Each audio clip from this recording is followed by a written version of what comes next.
next question is from Jessica. Hello, Jessica. Yeah, all right. Yeah, you've asked questions before. This is good. All right. I recall your previous videos that say the virus is fairly heavy and tends to come out and fall down. Yeah, this is based on if you put the virus in water, it'll just boom sink to the bottom, given a little bit of time. If you put it in sucrose, which is like thickened water to make it more dense, it'll still fall down. It'll sit at about 37.5% sucrose.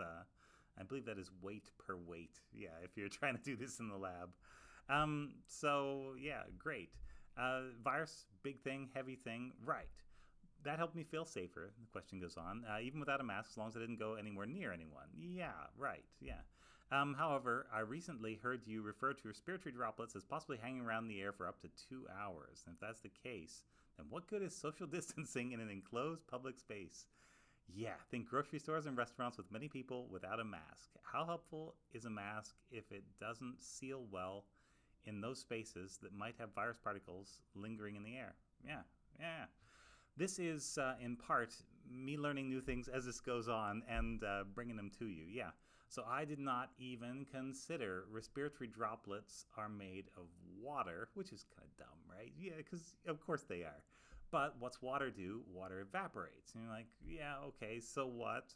And turns out evaporation helps keep these dumb little droplets up in the air. They'll just sort of float around evaporating. I don't know why. Yeah, actually, I'm in a physics lab. I can probably just go ask anybody. They will tell me exactly why evaporation is going to make a droplet hang in the air. But that is the idea. And so your question is now a good one, which is... So if respiratory droplets hang around in closed spaces, and we have, the mounting evidence suggests that closed spaces are the highest risk, although, after the recent holiday about 2 weeks ago, we're seeing a massive surge of cases in some places where people had very nice parties, I'm sure, about 2 weeks ago at the holiday. And I bet a lot of those parties would have been outside. And so I think, well, there's no reason why the virus couldn't spread outside or inside. It's a matter of human contact. And like, for example, all the demonstrations that are happening, so these are outside, which is good, but they're people that are talking louder than normal, which is bad in terms of spreading the virus. But some of the people are wearing a mask, which is good, but some of the people aren't wearing a mask, which could be bad. And overall, I don't know, it probably amounts to about the same as that number of people going to bars and restaurants, honestly. Yeah. Yeah.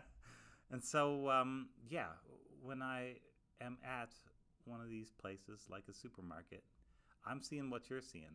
Most people there, the staff finally, they've got on board the companies, and they've got the staff wearing masks, which is good. But most of the customers don't. And there was a nice sign in Texarkana that said something like, "We're wearing masks, and we hope you will too," something like that. That sign lasted about a day. I don't know. Everything else is still there. But that sign came down in a hurry. I would only imagine there's backlash. And this is the dumbest thing to have backlash against, really. I think I've gone over it a couple of times.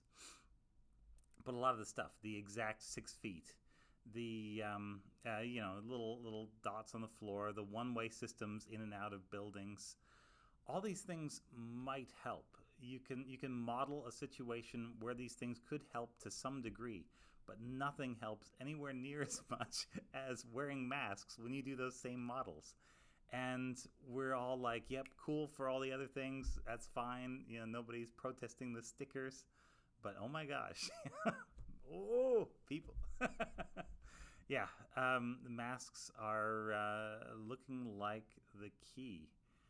And maybe the only way we get out of this. And we're basically learning one person who thought it couldn't happen to them at a time as a country. And there's a lot of people in the country, and that's going to take a while to get everybody,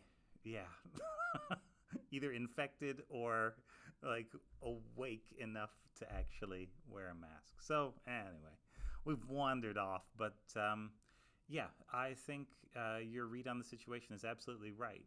If you're in a store and there's anybody in the store or restaurant or whatever that's not wearing a mask, you are at risk, and they're at risk, of course, but they're the ones taking the risk and putting everybody else at risk. So, it's their world, I guess.